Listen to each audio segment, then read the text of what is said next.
പത്രോസ് എഴുതിയ 1-ാം ലേഖനം 3-ാം അധ്യായം. ദമ്പതിമാരുടെ കടമ. ഭാര്യമാരെ, നിങ്ങൾ ഭർത്താക്കന്മാർക്ക് വിധേയരായിരിക്കുവിൻ. വചനം അനുസരിക്കാത്ത ആരെങ്കിലും ഉണ്ടെങ്കിൽ അവരെ വാക്കുകൊണ്ടല്ല, പെരുമാറ്റം കൊണ്ട് വിശ്വാസത്തിലേക്ക് ആനയിക്കാൻ ഭാര്യമാർക്ക് കഴിയും. അവർ നിങ്ങളുടെ ആദരപൂർവകവും നിഷ്കളങ്കവുമായ പെരുമാറ്റം കാണുന്നത് മൂലമാണ് ഇത് സാധ്യമാവുക.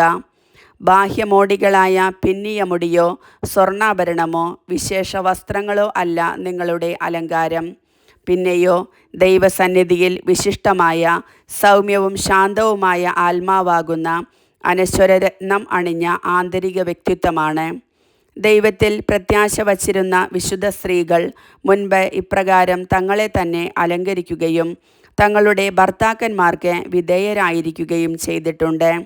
സാറ അബ്രാഹത്തെ നാഥ എന്ന് വിളിച്ചുകൊണ്ട് അനുസരിച്ചിരുന്നല്ലോ. നന്മ ചെയ്യുകയും ഒന്നിനെയും ഭയപ്പെടാതിരിക്കുകയും ചെയ്താൽ നിങ്ങൾ അവളുടെ മക്കളാകും. ഇങ്ങനെ തന്നെ ഭർത്താക്കന്മാരെ, നിങ്ങൾ വിവേകത്തോടെ നിങ്ങളുടെ ഭാര്യമാരോടൊത്ത് ജീവിക്കുവിൻ. സ്ത്രീ ബലഹീന പാത്രമാണെങ്കിലും ജീവദായകമായ കൃപയ്ക്ക് തുല്യ അവകാശിനി എന്ന നിലയിൽ അവളോട് ബഹുമാനം കാണിക്കുവിൻ. ഇത് നിങ്ങളുടെ പ്രാർത്ഥനയ്ക്ക് തടസ്സമുണ്ടാകാതിരിക്കാൻ വേണ്ടിയാണ്. സഹോദരരോടുള്ള കടമ. അവസാനമായി, നിങ്ങളെല്ലാവരും ഹൃദയൈക്യവും അനുകമ്പയും സഹോദര സ്നേഹവും കരുണയും വിനയവും ഉള്ളവരായിരിക്കുവിൻ. തിന്മയ്ക്ക് തിന്മയോ നിന്ദനത്തിന് നിന്ദനമോ പകരം കൊടുക്കാതെ അനുഗ്രഹിക്കുവിൻ. അനുഗ്രഹം അവകാശമാക്കുന്നതിനു വേണ്ടി വിളിക്കപ്പെട്ടിരിക്കുന്നവരാണല്ലോ നിങ്ങൾ. ജീവിതത്തെ സ്നേഹിക്കുകയും നല്ല ദിവസങ്ങൾ കാണാൻ ആഗ്രഹിക്കുകയും ചെയ്യുന്നവൻ തിന്മയിൽ നിന്ന് തൻ്റെ നാവിനെയും വ്യാജം പറയുന്നതിൽ നിന്ന് തൻ്റെ അധരത്തെയും നിയന്ത്രിക്കട്ടെ. അവൻ തിന്മയിൽ നിന്ന് പിന്തിരിഞ്ഞ് നന്മ ചെയ്യട്ടെ. സമാധാനം അന്വേഷിക്കുകയും അതിനായി പരിശ്രമിക്കുകയും ചെയ്യട്ടെ. എന്തെന്നാൽ കർത്താവിൻ്റെ കണ്ണുകൾ നീതിമാന്മാരുടെ നേരെയും അവിടുത്തെ ചെവികൾ അവരുടെ പ്രാർത്ഥനകളുടെ നേരെയും തുറന്നിരിക്കുന്നു. എന്നാൽ തിന്മ പ്രവർത്തിക്കുന്നവരിൽ നിന്ന് അവിടുന്ന് മുഖം തിരിച്ചിരിക്കുന്നു. പീഡനത്തോടുള്ള സമീപനം. നന്മ ചെയ്യുന്നതിൽ നിങ്ങൾ തീഷ്ണതയുള്ളവരാണെങ്കിൽ നിങ്ങളെ ഉപദ്രവിക്കാൻ ആർക്കു കഴിയും? നീതിക്കു വേണ്ടി കഷ്ടതകൾ സഹിക്കേണ്ടി വന്നാൽ നിങ്ങൾ ഭാഗ്യവാന്മാർ. അവരുടെ ഭീഷണി നിങ്ങൾ ഭയപ്പെടേണ്ട. നിങ്ങൾ അസ്വസ്ഥരാവുകയും വേണ്ട. ക്രിസ്തുവിനെ കർത്താവായി നിങ്ങളുടെ ഹൃദയത്തിൽ പൂജിക്കുവിൻ.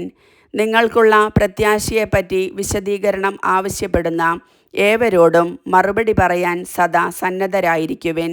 എന്നാൽ അത് ശാന്തതയോടും ബഹുമാനത്തോടും കൂടെ ആയിരിക്കട്ടെ. നിങ്ങളുടെ മനസാക്ഷിയെ നിർമ്മലമായി സൂക്ഷിക്കുവിൻ. ക്രിസ്തുവിലുള്ള നിങ്ങളുടെ നല്ല പെരുമാറ്റത്തെ ദുഷിച്ചു പറയുന്നവൻ അങ്ങനെ ലജ്ജിതരായി തീരും.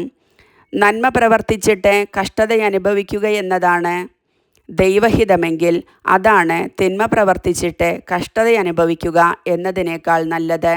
എന്തുകൊണ്ടെന്നാൽ ക്രിസ്തു തന്നെയും പാപങ്ങൾക്കു വേണ്ടി ഒരിക്കൽ മരിച്ചു.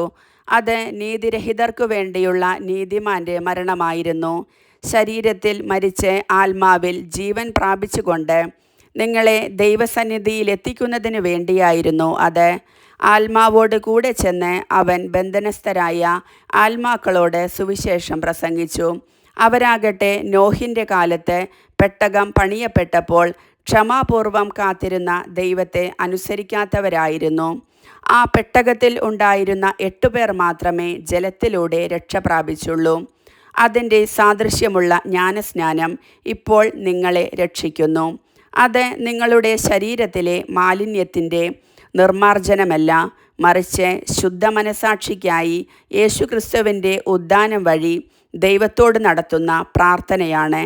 യേശുക്രിസ്തുവാകട്ടെ സ്വർഗത്തിലേക്ക് പ്രവേശിച്ചു ദൈവത്തിൻ്റെ വലത്തുഭാഗത്ത് ഇരിക്കുന്നു. ദൂതന്മാരും അധികാരങ്ങളും ശക്തികളും അവിടത്തേക്ക് കീഴ്പ്പെട്ടുമിരിക്കുന്നു.